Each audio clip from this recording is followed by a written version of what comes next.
Welcome to another episode of Mike's Money Picks. Today on the podcast, college football is back.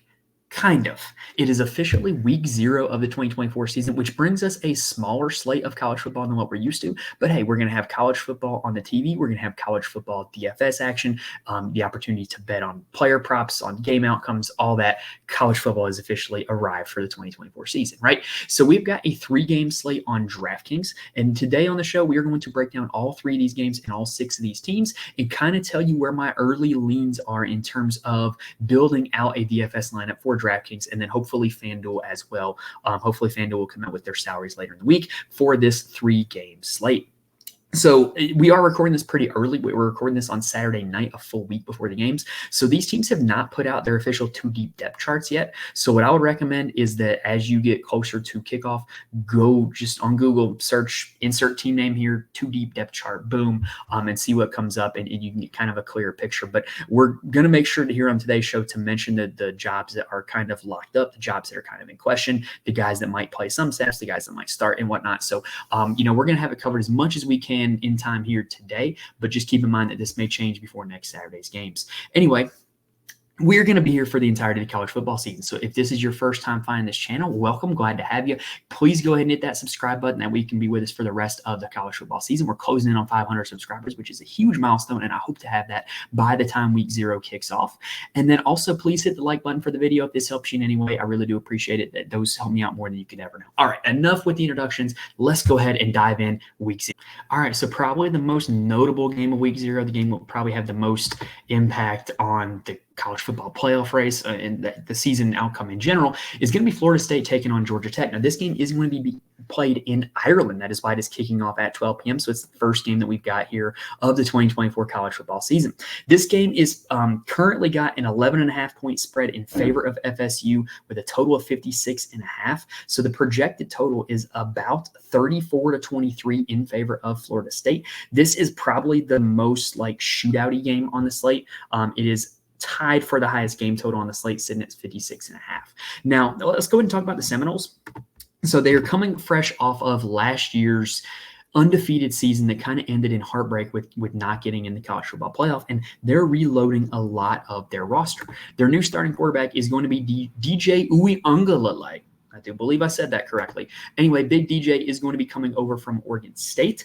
No longer Jordan Travis, who felt like he was at Florida State for about a decade. And so the DJ era is going to last for 1 year here at Florida State. He's coming in as a senior transfer. Now, with DJ, he was a solid fantasy performer last year at Oregon State, averaged 20 fantasy points per game. That's not terrible. It's also not great. He didn't do it with a high volume of pass attempts. That was a very run-happy team because they had Damian Martinez and then Fenwick, the second running back. So they ran the ball quite a bit and kind of didn't really give DJ the pass volume that he needed in order to have a huge fantasy season. Well, now DJ is coming into Florida State, and they're pricing him up at $9,000, the most expensive player on the slate. They're kind of pricing him up like he's Jordan Travis. Last year, Jordan Travis for FSU, big-time dual threat, guy that could rack up fantasy points, put up a lot of fantasy points very quickly with his arm and his legs. And DJ's not exactly that guy, but this is a pretty fantasy-friendly offense. They're projected to score 34 points. I think you're going to need a big outing from him in order to pay off this price tag, but I do think that he's a pretty solid option in DFS this week. And I do think that if you're playing him, you need to be stacking him with 1 or maybe even 2 of his receiving options. Now, the running back position at Florida State is just, it's committee central, y'all. I am probably going to be avoiding this because the problem is that these running backs are likely going to split carries, and they're not priced like they're going to split carries. If you look at the slate as a whole, the 2 most expensive running backs are the top 2 FSU running backs. So the projected starter is Alabama transfer Roydale Williams. He's at $7,100 on DraftKings. He's the second priced Florida State running back. So he is the guy that, to me, he projects as the starter. He has been a bell cow before for Alabama. He was their lead rusher in the UF game last year, and then he kind of split time near the end of the season with McClellan and Haynes. But to me, he's the guy that projects as the starter, but I still think this is going to be a big-time committee because if you look what they did last year, Toafili was the running back 2 last year, and really he was involved in every single game. Now, granted, he only had double-digit carries in one of those games, but he was involved in every single game. Even though they had Trey Benson, Toafili was stealing carries. He was a part of the game plan. So I expect that to very much be the case again this year. With it being the same offensive coaching staff, I expect them to kind of continue the same roles that they've liked to have the past few seasons. And so if Roydell Williams is the 1A, Toafili is the 1B, the problem is that they're priced up really high. Now, don't discount Jalen Lucas because he is coming over from Indiana. He was a pretty talented player at Indiana, had a pretty big game in week 2 last year, but in week 3 as well. So he definitely has some potential. Like he's not just some random scrub. He can catch passes out of the backfield as well, but he's kind of third in the pecking order behind Williams and Toafili. So I just don't know how much I'm going to get to him. And him being priced up at $5,100, I think there's better value running backs on the slate. And it would not shock me to see Keziah Holmes get some carries as well. They've been kind of hyping him up in training camp a little bit. So this running back position for FSU, I think if you're playing multiple lineups, you can get some exposure to this position, but just know going in that it's going to be a committee. I would only want to play one of them. I would not want to play more than one in the same lineup.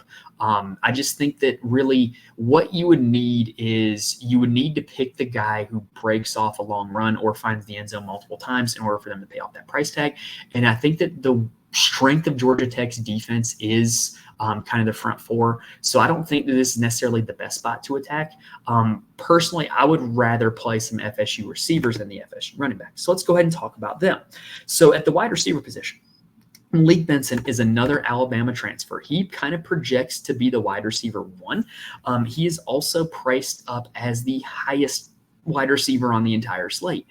He didn't produce a whole lot at Alabama, but you read what all the beat writers are saying, you read what everybody's saying at Florida State, and they're like, yeah, this guy's the wide receiver 1. He is the real deal. He is like the one safe starter that I would consider on this team. He's the one guy on this wide receiver depth chart that I would guarantee was going to go out in the starting lineup and going to go out and have probably 5+ targets this game. Now, Ja'Kai Douglas is likely to start in the slot. So he played for them last year. He was kind of like their best offensive playmaker in that bowl game against Georgia, which isn't saying a whole lot because like their entire team opted out.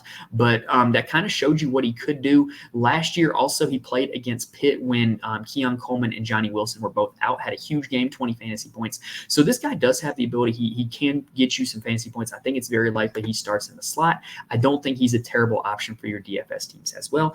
After that is when it gets a little bit dicey. So Kentron Poitier is a returning player from last year's team who was banged up a lot. He seems to be healthy now. He has the potential to start. Hakeem Williams is a young guy, didn't play a whole lot for them last year. He has the potential to start. But if you believe all the camp buzz and all the beat writers, then Jaylen Brown is likely the 3rd starting wide receiver for the FSU Seminoles. He's priced at $4,800, which is quite affordable. He's a transfer from LSU. I think that he's certainly got a high ceiling. If there's no shame in not getting playing time in that LSU receiver room last year because they had Neighbors, Thomas, and Lacey. So just because he didn't play a lot last year or at all last year doesn't mean that he's some scrub, right? So I definitely think that the potential is there. I think there's a lot of upside there. But like I said, I do think it's likely that Williams and Poitier do end up seeing snaps here in this game. So if I were to rank them, I would probably rank Benson first, Douglas second, Brown third, and then Poitier, then Williams. But if you're looking for upside, I think that Brown is probably the guy that can give you the most bang for your buck in terms of what he brings to the table with his talent and what his price tag is and what his role in the offense could be. Because remember, this team's replacing a ton of receiving production with Coleman and Wilson heading to the draft. Now, Kyle Morlock is their returning tight end. They utilized Jaheim Bell at the tight end position a ton last year. Morlock was also involved a little bit. He had a pretty decent game against Pitt when, all the receiving weapons were out. And so Morlock is the guy that I would say is probably the unquestioned starter at tight end. $4,300 on DraftKings. I think if you're looking to do a DJ Uiagalelei double stack, I think he's not a bad option to scoop up one of those wide receivers and then get Morlock to fill out your team. All right, now let's go ahead and switch on over and talk about their opponent in that game, the Georgia Tech Yellow Jackets. So Georgia Tech is probably, in my opinion, the easiest team to figure out their depth chart. I think that they're like the least predictions, like the most clear cut out of any team on this slate. So Haynes King is going to be their quarterback. He's a Texas A&M transfer. He is a dual threat. He was an elite fantasy option last year. And what I hope happens is I hope everybody that plays DFS this week looks at the slate and says, oh, Florida State's the best defense. Why would I want to play the quarterback against the best defense? I'm going to pass over Haynes King because I'm probably going to be playing a lot of Haynes King. And the reason why is because you look at what he did last year. The only games he was under 20 fantasy points were against Clemson and against Miami. He was able to put up 20 fantasy points against every other opponent, including 30 against Louisville. That's a decent defense. 33 against Ole Miss. 37 against North Carolina, and then 20 against Georgia. Look, if you can put up 20 fantasy points against that Georgia defense, you can put up 20 fantasy points against everybody. He's going to give you a lot with his arm and his legs. So I just think Haynes King's got a lot of upside. And, if this game goes according to what Vegas thinks with them being double-digit underdogs, there's going to be plenty of opportunities for Haynes King to have pass attempts, rush attempts, whatever, as they're playing from behind and trying to rush the tempo. So I think Haynes King has a ton of upside, and at $7,100, that's a very reasonable price point. At running back, it's kind of the same old story from what it was last year for Georgia Tech. Jamal Haynes is going to be the starter. He was pretty good for them last year for rush for 1,000 yards, which is the first guy since the triple option era at Georgia Tech to rush for 1,000 yards. He was really good in the bowl game against UCF, 18 for 128, just did not put it in the end zone. And he had some pretty big games last year as well. Now, I do think that FSU's defense, they're not going to be what they were last year, but they are going to be pretty good. I don't think that Haynes is a bad pivot if you're looking to kind of game stack it up, or if you're looking to kind of be different. If you think Haynes King is going to bust, then I don't mind going to Jamal Haynes. Trey Cooley is kind of a wild card. I think he's a little bit overpriced. Look, he is just the traditional RB2 for this team. He is going to play a few series throughout the game. He is going to come in if Jamal Haynes gets winded, gets tired, gets banged up. He's going to come in and play, but he's not like gonna eat at Haynes's carry total a big deal. Like, he's just kind of there. If he were in the 4K range, I would consider him, but $5,300, to me, there's running backs that are better options than him at lower prices, and Haynes is going to get the bulk of the work. I'm just not really seeing it with Trey Cooley, but that is what his role on this team is. Now, the wide receiver position, I think you can strongly project two of Georgia Tech starters. They're going to be Singleton and Rutherford. Singleton was their best receiver last year. He was Haynes King's most confident target. Double-digit fantasy points in more than half of his games. Big explosive plays in those games as well. So I think that Singleton is a guy that really, at $5,300, he's a guy that, all it would take is one deep touchdown and a few other catches, and all of a sudden he's paid off his price tag. And I think that's a very reasonable price tag for him. Malik Rutherford is their wide receiver too, caught 46 passes last year. And look, that's more than a lot of the other guys on this slate that are priced in a similar range. So I don't think he's a bad option. I don't think that he's a great option either. I would rather play Singleton than Rutherford. But if you're looking to get a little bit different, you could go Rutherford over Singleton, or you could play them both together and just hope that the Georgia Tech passing attack really finds its rhythm. I think that all things considered, with the price tags, those are two pretty solid options, but I would certainly prefer Singleton over Rutherford. Now, Chase Lane is the projected third starter. He played for them at the start of the year last year, got hurt. He was quite productive in those games. So he's kind of an unknown entity coming in, but just know that he was a starter last year before he got hurt. Christian Leary is very likely to play snaps as well. He was the hero of the Miami game last year. If you remember when Miami refused to take a knee and then Georgia Tech drove down the field and won, he was the guy that caught that touchdown in that game. So he is going to be out there and playing snaps. I don't think he's a super consistent playmaker. If he were $1,000 less, I would strongly consider him because he does have big playability. But $4,600, I would rather just pay up for Singleton, Rutherford, or even Lane. I think Lane does have a little bit of upside at $4,700. Now, Leo Blackburn is a guy for them that is getting training camp hype. How many snaps that's going to translate into, I don't know, because like I said, I think Singleton and Rutherford are pretty locked in. Lane is a returning starter. Leary did play some last year, so I don't know how much that's going to translate for Blackburn, but just know the beat writers are high on him. At the tight end position, you've got three guys that are going to get looks. Seether, Halls, and Goody. Halls might just be like the potential value play here at $3,000 even. He played for a Ivy League school last year. I think it was Yale. Don't quote me on that though. And was a decent producer. And he's now coming in fighting for this starting tight end role. Look, they do not use or throw to the tight end enough to like really vouch for a big price tag. So Hall's at $3,000. I think that's the guy between the three of them I would play. But right now, I do not know who the starter is going to be at that position. All right, that does it for the first game. Let's go ahead and take a quick breather and then roll on to game two. Now, while you are here before the season starts, I did record some college football best ball content for Underdog Drafts, which do officially kick off this week with week 0. So if you're watching this before Saturday, you want to get in on the action on some Underdog Drafts, check out the content on my channel. Link is in the description. You can find the videos. You can find the audio links. They're all there, but best ball is a big time way to kind of get prepared for the college football DFS season. It's also a lot of fun. So if you're looking to get on that, check that out as well before week 0 kicks off, because that's when the contests are going to start. All right, so let's go ahead and talk about game number 2, which is Montana State at New Mexico. So currently, this game is projected to be Montana State as 8.5-point favorites with a total of 53.5, meaning the projected total is about 31-22 in favor of Montana State. This is not what the casual college football fan would expect, because most casual fans would just look at it and say, oh, FCS team versus FBS team, New Mexico is going to roll, right? Not really. Montana State is a quality FCS program. They're in the playoffs year in, year out. New Mexico is a fledgling FBS team, and they're bringing in a new head coach in Bronco Mendenhall, who spotty track record, let's just say. So it's not like this New Mexico team is world beaters. In Montana State, I kind of buy them being favorites. This is the closest spread of the 3 games. So this is actually a game that could end up being like a back and forth shootout. However, the one thing that worries me about that is that these are 2 teams that are very, very run heavy. Let's go ahead and talk about Montana State. So their depth chart is very unknown. It's very hard to find information for FCS schools on the internet. Just trust me on that. But Tommy Mellott was last year's starter at the end of the season, and he was quite good. And he is a genuine dual threat. Like he averaged double-digit rushing attempts in the games that he started. So I really think that you can play him, and you can play him unstacked.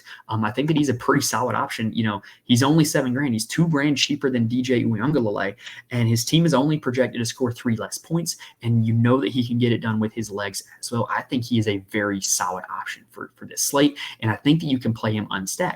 Like, you know, just thinking about the quarterback position in general, there's 6 starting quarterbacks on this slate. You're going to likely play 2 of them because of the fact that you get that super flex position. And I just do not see enough value at the running back or the wide receiver position that makes me want to play one of them at the super flex spot. So, you know, I think Mellott makes a lot of sense as your second quarterback in, and just being a guy that you can play stacked, unstacked, whatever, and get you a lot of fantasy points. Now, real quick, also, when it comes to that super flex, I mainly like to play non-quarterbacks in the super flex spot when I am looking to pay for a big stack. Like last year, when you wanted to do like a Daniels Neighbors stack for LSU, that would be the time where I would go find, you know, a cheap running back or a cheap wide receiver that maybe was getting more plays or more reps because of injury, and, you know, put that guy in the super flex to conserve salary. I don't see the need for that this week. I think you're going to want to get 2 quarterbacks. And I think that right now, you know, we talked about how much I like Haynes King. I think that Mellott might be my second favorite guy here. And I think that likely those are going to be the 2 quarterbacks I have the most exposure to. I generally play 20 max lineups along with a few single entries. So those are probably going to be the ones that I have the most exposure to, but I will be sprinkling in all kinds of different stacks. Now, for Montana State at the running back spot, Julius Davis was last year's leading rusher for them. Very affordable price tag at $5,400 in my opinion. Now, with this being a super run happy team, what's interesting is that Scottree Humphrey was their running back 3 last season, got a lot of time near the end of the season when other guys were banged up. But their running back 2 was Jared White, who is down here at $3,000 even. So I think that there is a quite possibility here that Jared White at $3,000 even is a guy that could give you some value. Maybe if you're looking to, do a big FSU Georgia Tech game stack, you can really afford it by playing Jared White at $3,000. Look, I think that if I'm playing 20 lineups, I'm not going to play more than one in a lineup, but I definitely think I'm going to be getting a little bit of exposure to Davis, a little bit of exposure to White, probably not as much to Humphrey, and probably not as much to Adam Jones. He looks nice sitting there with his fantasy points per game at 11.2, but he played in one game last year, and that was a blowout. I don't think it's likely that he has a big-time role here in this game. So Davis, then White, then Humphrey for me, and I think that White would probably be the guy that I end up playing Actually, no, I probably play the most of Davis, then second White, and then maybe a little Humphrey. But this team is a super run-happy team, so I do think that playing a running back, if I'm not playing him a lot, I think playing a running back for them makes a lot of sense. Now, the wide receiver position. No player on Montana State last year had more than 26 catches. That's not good. That shows you just how run-happy they are. Now, the good news is that Ty McCulloch was their leading receiver in yards and touchdowns last year. 25 catches, 5 touchdowns, almost 500 yards. If you're going to stack him a lot with anybody at the wide receiver position, it's got to be McCulloch. He's just the most proven quantity. Now, in terms of the next returning receivers, Trimble and Garrigan are the two guys that are returning that did have roles in the offense last year. Trimble, $3,600, Garrigan, $3,000. Maybe they're punt plays that can work. The second priced receiver is Alexander Jr., and I got to say, I don't know much about him. There's not much about him that comes up on the internet, but if he's the second priced wide receiver in DraftKings, they're probably expecting him to start. But this is just it's very, very unknown at the wide receiver position. I really do think you can get away with playing Malott unstacked and just avoiding this situation entirely. Now, on the New Mexico side, Devin Dampier is the returning starting quarterback. He started at the end of the season last year, did not start at the beginning of the season, and he is also a dual threat quarterback. He's not going to throw a lot of passes. He's going to be running the ball. He's going to score most of his fantasy points with his legs. So again, much like with Malott, I do think that this is a guy that you can play unstacked. He is the cheapest of all 6 starting quarterbacks here on this slate. So generally speaking, on short slates, when you have a cheap price quarterback that's on an offense that has a decent total, which 22 points is not awful, that tends to end up driving up ownership on them just because when you look at how everything projects out and when people use optimizers, that guy tends to get bumped up a little bit. So I think that Dampier is going to get a little bit of ownership, but I don't mind it because he is a guy that is a dual threat. That New Mexico is going to score points. They're going to have a chance to, come out and win this game. So Dampier is not a bad option at $6,100. The running back position is where this team gets interesting. So last year's starter for New Mexico was great. Ja'Cory Krosky-Merritt, great player, hit the portal. I believe he is currently an Arizona Wildcat. Andrew Henry is last year's running back 2. And he's priced up as the starter, but he hasn't really ever been a starter. The guy that I think is going to be the best player in this backfield is Eli Sanders. He's a transfer from Iowa State. He was quite good for them at the start of the year last year, before Abu Sama kind of took over the role as we got closer to the end of the season. I like Sanders as one of my favorite running back value plays at the slate. I think he ends up winning this starting job with Henry never being a starting running back in college football. So I think that Sanders is the guy, $4,700, super affordable price tag. That's the New Mexico running back I am going to be playing. Now, the other two that might play some snaps, Sol J. Mayava-Peters transferred from BYU, did not play at all last year, but he has formerly played for BYU. And then Nakari Rogers played at Campbell last year and transferred in. He was Campbell's starting running back. So I think it's quite likely that all 4 of the running backs, Sanders, Henry, Mayava-Peters, and Rogers, all 4 of them play snaps. But to me, Sanders is the guy that I want to be targeting in my lineups. Now, at the wide receiver position, this is also kind of a mess. This is not a very pass-happy team. Like I said, you do not need to or do not feel the need to stack Devin Dampier with these wide receivers. But if you're looking to do so, Caleb Medford led the team in yards last season. I see no reason to expect him to lower himself on the depth chart. He did have some successful games when Dampier was at quarterback, 11 fantasy points against UNLV, 10.7 against Boise State, which is quite a good defense in the Mountain West, and then 27.2 against Fresno State. So, the history, there's definitely a chance that Medford, just based off what he did at the end of last season, has a good game here in this one. $5,000 is not an unreasonable price tag. After that, Trujillo is projected to start. Davis is projected to start. Wysong to me is the most interesting guy. He's really hard to find information about.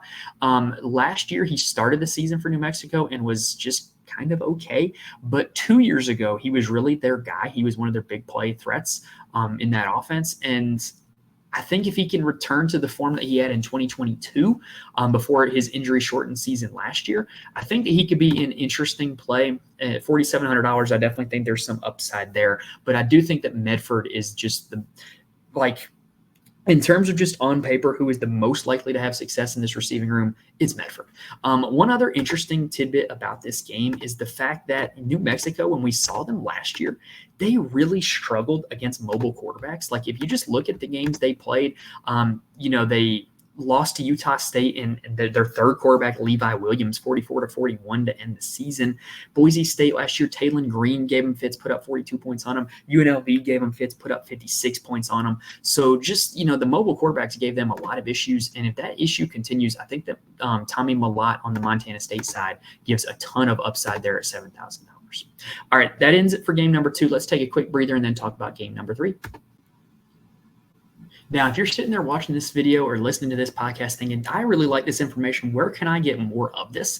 Well, first off, please subscribe to the YouTube channel or to the audio feed. It really helps me out a lot when you guys do that, but also that can help you be with us for the rest of the college football season, but also for all of our NFL content that is going to be coming out weekly. We've got a lot of preseason fantasy content coming out in this coming week, and then also all of our golf content that comes out weekly, and then when college basketball season starts, we will have daily college basketball content. So if you're subscribed, you can be here for all that. But also, since we're recording this a week out, there's also some places that you can kind of get my thoughts and my opinions closer to kickoff. So first off, I'm more than happy to answer any questions if you reach out to me on Twitter. It's at Mike's Money Picks. I'm also in the Fantasy Corner Discord. Link is in the description, but there's a lot of smart people in the Fantasy Corner Discord who play DFS for a lot of different sports. College football and college basketball are the two that really get jumping with a lot of smart people and just talking about plays, talking about strategies. Had a lot of people in there win a lot of money last season. And so if you're looking for people to talk DFS with or just to talk sports with, join the Fantasy Corner Discord. I cannot recommend enough. There's a lot of really good, really smart people that can help you get better at DFS in there.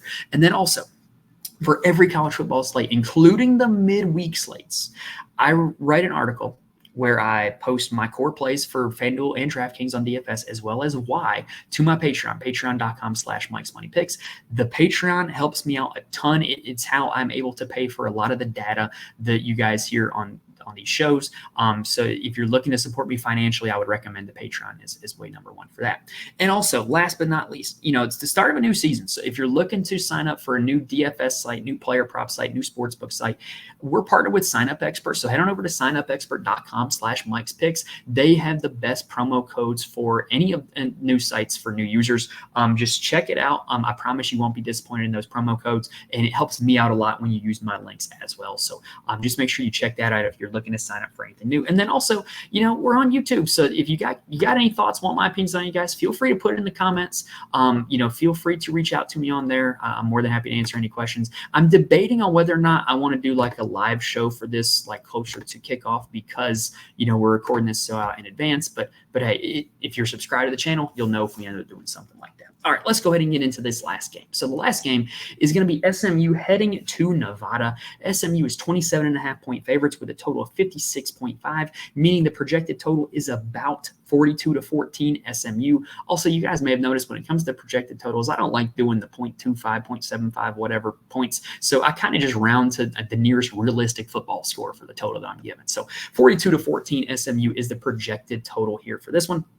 This is simultaneously the highest projected team of the slate in SMU, the lowest projected team of the slate in Nevada, and the widest spread of the slate at 27.5, tied for the highest total with the FSU Georgia Tech game.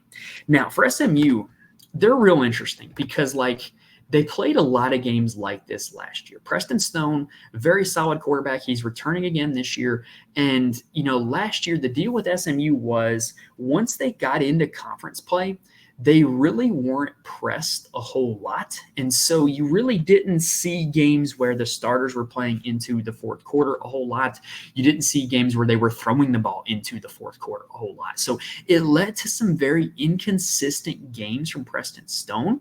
Like, for instance, you have the game where they shellacked Temple 55-0, where he put up 30 fantasy points, but you also have the game against Charlotte where they won 34-16 and he only put up 14. And then there's North Texas where they won by 24, but he only put up 16. You just never really know what you're going to get. Like, the blowouts in college football DFS is the hardest thing to predict because it's very easy to sit there and say, well, that guy's not going to be playing in the third and fourth quarter. I don't want a guy that's only going to put up fantasy points for a half. But then also, if they score 49 points before the half, who's to say that they didn't give you enough fantasy points to win in the first half? So it's really a hard thing to predict. I think that he's very appropriately priced right behind DJ Uiagalelei. And so I don't think that he's a terrible option on this slate. With them being the highest projected team, just know that you could get boom or bust. If you're playing cash game DFS, which is personally not my favorite, he is not a guy that I would play in that, just because there is the chance that he's going to give you that 13 or 14 point game because they score all their touchdowns via rushing in the first half and he's not needed in the second. So I do think that he's a good option, but just know there is the potential for the boom or the bust with Preston Stone. Now, I thought coming into this slate, Kevin Jennings might be a sneaky play because he is the backup and he does come in and play a lot when they end up being blowout games. But he's $7,500. You can't really do that. If he was priced, down below Devin Dampier, I think he would be an option for that. But no, I'm not playing a backup at $7,500. Now, at the running back position, it's the same issue that you have with Preston Stone that you have with Jaylen Knighton. He is the returning starter. Last year, this team was like the worst running back committee in all of college football. They would just randomly start some guys, give some guys the first series, second series, whatever. You never really knew what to expect from them on a week in, week out basis. Jaylen Knighton was the guy that led the team in carries, yards, and touchdowns last year. Some of those committee guys are gone, so you would hope that he would get a larger portion of the carries, a larger portion of the yards, a larger portion of the touchdowns.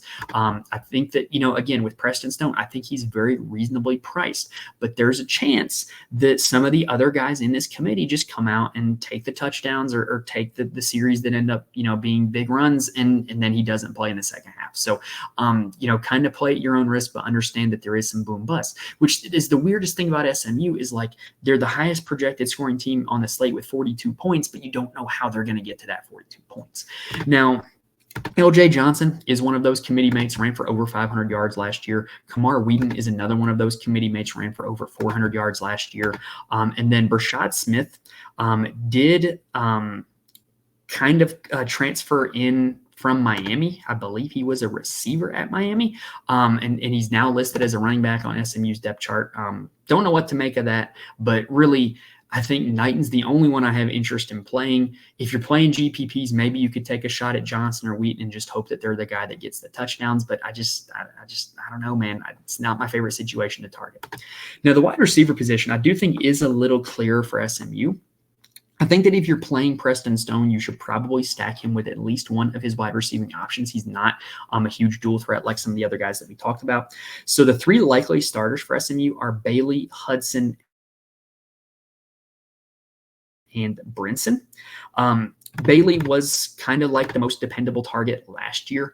He's not a big play guy, though. So to me, I don't know why he's priced ahead of Jordan Hudson. I would much rather play Jordan Hudson at a cheaper price tag. He's much more likely to break off a big play. You read what the beat writers are writing. He's much more of the archetype of that alpha wide receiver. So I would personally rather play Hudson than Bailey, just my personal opinion. And then Brinson, we think, is going to be the third starter. He was not bad last year, very reasonably priced at 4,100. But also, this is a team that rotates wide receivers a whole lot. And so Smith is going to play snaps. Dixon is going to play snaps. Daniels is going to play snaps. Like, if you're playing GPP, sprinkle all of them in. You're playing 20 max lineups, 150 max lineups, sprinkle all of them in because they're all going to play snaps, and just whoever gets the touchdowns or whoever gets the big plays is going to be the guy that you want. The most dependable guy in this room, though, is RJ Maryland, the tight end, and he is a mountain of a man. And he, I think, is their most dependable target. He's probably the most likely one to score a touchdown among this receiving team, was over double-digit fantasy points in most of his games last year. If you're looking for a cash game option out of anybody on SMU, it would probably be R.J. Maryland. I think he has the safest floor. I think that if you're looking to double stack this SMU team, I would probably go Hudson and Maryland, or maybe Maryland and then one of the cheaper guys. But I think Maryland would probably be a guy that I would be looking to have in my lineups if I'm going to double stack with SMU. Now, on the Nevada side, they're an interesting team. So Brendan Lewis is the projected starter, and everything that I have read indicates that he's going to be the starter. However, Chubba Purdy coming in as he was objectively the more talented recruit of the two, played at Nebraska last year, apparently is nursing an injury, hasn't had a full opportunity to take command of this starting job. So it's Brendan Lewis for now. Would it shock me if Purdy comes in the game and plays in relief of him? No. Would it shock me if Purdy's the starter by week 4? No. But right now, Brendan Lewis is a projected starter. He's probably the quarterback that I have the least interest in playing, given that they're only projected to score 14 points, and he didn't really show a whole lot last year. He had a big game against UNLV, but that's about it. And the only silver lining is that, they're going to be trailing. They're going to be looking to throw the ball. It's just a question of whether or not Lewis is going to be throwing 100% of those passes, or if Purdy is going to come in relief. Now, on the running back side, this is a super interesting running back room. Super interesting. So Sean Dowers was their leading rusher last year. Pretty solid, ran for over 500 yards, 6 touchdowns, averaged double-digit fantasy points, and that was on a not good team. That's important to note. Running backs typically tend to be better in fantasy when they're on better teams. Sean Dowers did it on a bad team. But they got an influx of talent at the running back position. Pat Garbo III, coming in from Boston College, was always hurt, but he was talented when he was out there. He's a big, bulky back that can get some tough yardage. Ashton Hayes coming over from Cal. Not super well versed in his season last year, but he is coming over from Cal, so he has that Power 4 conference talent. Savion Red, I about called him Silas Red. Where did I get that from? Silas Red was a running back, wasn't he? Anyway, Savion Red. So Savion Red's coming over from Texas. They would use him as a wildcat back a lot. He was their he played quarterback in high school, so they would use him in the wildcat. He'd come in and just kind of do some random stuff, and every now and then he'd have a pretty good game or break off a long run or something. But I don't think he's a bad option at $3,300. I think that for the price tag he's at, I think it's quite likely that he could end up being this team's running back 2 behind Dowers, or maybe even the starter. I think there's an argument to be made that he's more talented than Dowers. So I do think that Savion Red is intriguing at $3,300. He would probably be a guy that if you need a punt play at the running back position, he would probably be one of the guys that I would do that with, in addition to the other one that we talked about from Montana State. Now, at the wide receiver position, this is a mess, but the 3 projected starters are Cortez Bram, Marshawn Brown, and Nate Burleson, the second, at $3,200. Marcus Bellin is going to play as well, I would anticipate.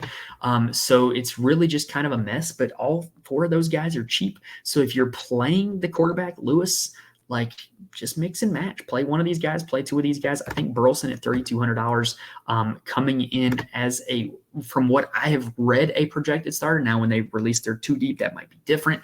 But $3,200 for a starting wide receiver, that doesn't seem like a bad price. By his name that he's got pedigree, he's got talent, right? So I do think that he would probably be the one I would consider, as long as when that 2 deep depth chart gets released, he ends up being one of the starters on that. So with this SMU and Nevada game, with it projected to be so lopsided, this would probably be the one that I would be least likely to just game stack and play both quarterbacks, or 4 total wide receivers from.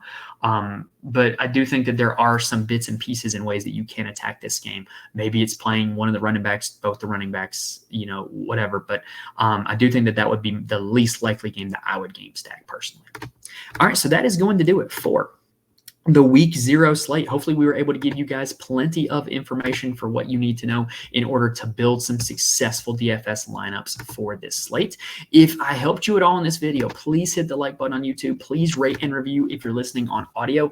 If the audio sounds a little bit different this time, it's not just you. It is because Spotify for podcasters, kind of withheld the editing software now. So this is just the audio from the YouTube video that you guys are getting. If you know of a good podcast editing app, reach out to me, let me know. I'd be happy to take your recommendations and kind of get back the bells and whistles that I had and the better quality that I had before Spotify for podcasters took away the editing.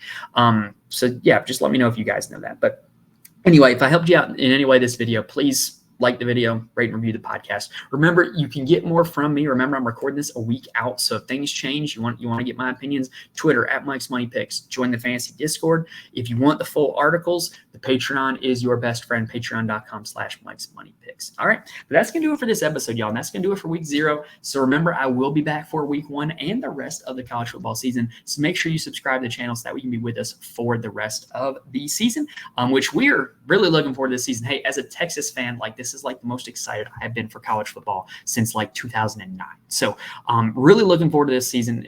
It's going to be a great one. Be here with us for the entirety of it by subscribing, by joining the Discord, by reaching out to me, putting your thoughts in the comments. It's the season, y'all. It's a time to be happy, time to start talking college football, and I cannot wait for it to get started. So anyway, we will be back for week 1. So thank you guys for watching and listening to this point. Best of luck to you on your week 0 DFS lineups. Hopefully I was able to help you guys out a little bit. Thank you guys for watching and listening to this point, and I will see you next time.